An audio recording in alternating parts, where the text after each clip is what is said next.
ലോകത്തിലെ വിവിധ രാജ്യങ്ങളിലെ വിവാഹ മോചന നിരക്കാണ് നമ്മൾ ഇന്ന് പരിശോധിക്കാൻ പോകുന്നത്.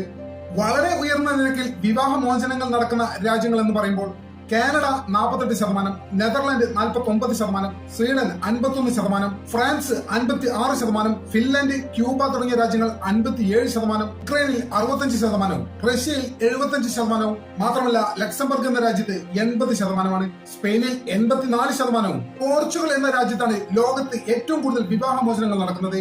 ഏതാണ്ട് 91% പോർച്ചുഗൽ വിവാഹമോചന നിരക്ക് റിപ്പോർട്ട് ചെയ്യുന്നത്. വളരെ വലിയ രീതിയിലല്ലെങ്കിൽ പോലും അത്യാവശ്യം വലിയ രീതിയിൽ വിവാഹമോചനങ്ങൾ നടക്കുന്ന രാജ്യങ്ങളും ഈ പട്ടികയിലുണ്ട്. ജപ്പാൻ 36%, ജർമ്മനി 37%, UK 42%, ന്യൂസിലാൻഡിൽ 42%, ഓസ്ട്രേലിയയിൽ 44%, ചൈനയിൽ 45%, അമേരിക്കയിൽ 46%, ദക്ഷിണ കൊറിയ, ഡെൻമാർക്ക്, ഇറ്റലി ഈ 3 രാജ്യങ്ങളിലും ഏകദേശം 47% വിവാഹമോചന നിരക്ക്. വിവാഹമോചനം താരതമ്യേന കുറഞ്ഞത് മെക്സിക്കോ എന്ന രാജ്യത്ത് 18%, ഈജിപ്തിൽ 18%, ബ്രസീലിൽ 26%, തുർക്കിയിൽ 27%, കൊളംബിയയിൽ 31%, പോളണ്ടിൽ 32%. ഇത്തരത്തിലാണ് താരതമ്യേന കുറഞ്ഞ വിവാഹമോചന നിരക്കുകൾ നിലനിൽക്കുന്നത്. ലോകത്ത് വിവാഹമോചനങ്ങൾ വളരെ കുറവായിട്ടും ചില രാജ്യങ്ങളുണ്ട്. അതിൽ ഏറ്റവും പ്രധാനപ്പെട്ടത് നമ്മുടെ സ്വന്തം രാജ്യമായ ഇന്ത്യ തന്നെയാണ്.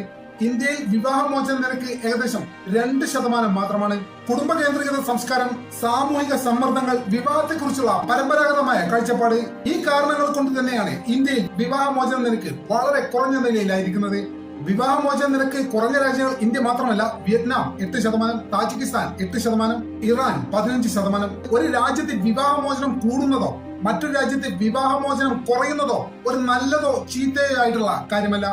നമ്മുടെ ചാനൽ ഇതുവരെ സബ്സ്ക്രൈബ് ചെയ്യാത്ത സുഹൃത്തുക്കൾ ഇപ്പോൾ തന്നെ സബ്സ്ക്രൈബ് ചെയ്ത് പിന്തുണ തരണമെന്ന് വളരെ വിനീതമായി അഭ്യർത്ഥിക്കുന്നു.